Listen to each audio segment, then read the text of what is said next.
भाग 2 गौतम बुद्ध का जीवन उस समय के लिए विलक्षण था। उनका जन्म शाक्य वंश के राजा शुद्धोधन के महल में हुआ था।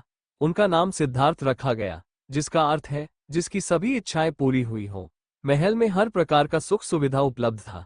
सिद्धार्थ के पिता ने यह सुनिश्चित किया कि उन्हें बाहरी दुनिया के दुख दर्द का कोई आभास न हो। सिद्धार्थ का बचपन बहुत ही संपन्न और आरामदायक था। राजा शुद्धोधन ने महल को इस प्रकार व्यवस्थित किया था कि सिद्धार्थ को केवल आनंद और उत्सव का अनुभव हो। महल में नृत्य, संगीत और भव्य दावतें होती थीं। सिद्धार्थ के लिए 3 भव्य महल बनाए गए थे, जो हर मौसम के अनुसार तैयार किए गए थे।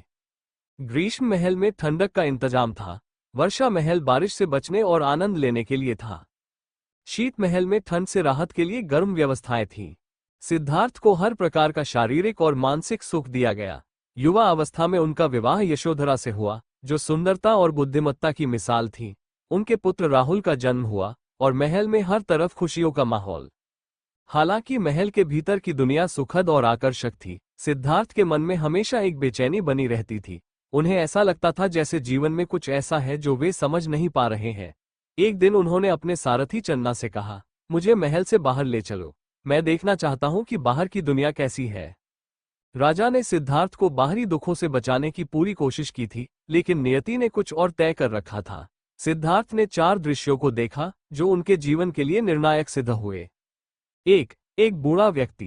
पहली बार उन्होंने एक झुर्रियों वाला कमजोर बूढ़ा व्यक्ति देखा।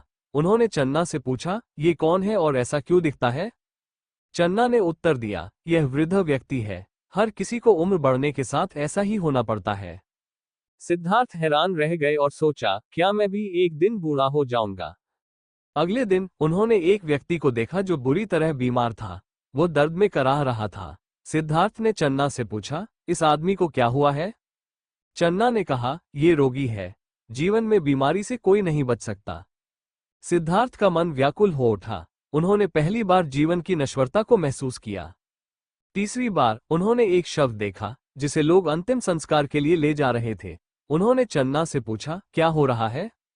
चन्ना ने उत्तर दिया, यह मृत्यु है। हर व्यक्ति को एक दिन मरना होता है। ये सुनकर सिद्धार्थ गहरे चिंतन में डूब गए। उन्होंने सोचा, जीवन इतना नश्वर और दुख से भरा क्यों है? अंत में उन्होंने एक सन्यासी को देखा, जो शांत और प्रसन्न लग रहा था। वो अपने जीवन से संतुष्ट था। सिद्धार्थ ने पूछा, यह व्यक्ति कौन है और यह इतना शांत क्यों दिखता है? चन्ना ने उत्तर दिया, ये सन्यासी है, जिसने संसारिक मोह माया छोड़ दी है और शांति की तलाश में है। इन 4 दृश्यों ने सिद्धार्थ के जीवन को पूरी तरह बदल दिया। उन्हें एहसास हुआ कि संसार में सुख और विलासिता अस्थायी है। जीवन का वास्तविक अर्थ इन दुखों के समाधान में छिपा है। उन्होंने ठान लिया कि वे इस सत्य को खोजने के लिए अपना जीवन समर्पित करेंगे। महल लौटने के बाद भी सिद्धार्थ का मन बेचैन रहा। उन्होंने महसूस किया कि महल का वैभव और परिवार का प्रेम उनके प्रश्नों का उत्तर नहीं दे सकते। उन्होंने अपने भीतर एक गहरी पुकार सुनी, तुम्हें सत्य की खोज करनी होगी। यह अनुभव उनके संन्यास के मार्ग की शुरुआत थी। महल की विलासिता अब उनके लिए केवल भ्रम प्रतीत होती थी। यहीं से उनकी यात्रा संसार के दुखों का समाधान खोजने की ओर शुरू हुई। अगला अध्याय, राजसी जीवन का त्याग और संन्यास का मार्ग देखने के लिए चैनल को सब्सक्राइब करें, लाइक करें ताकि दूसरा भाग आपको ढूंढना न पड़े।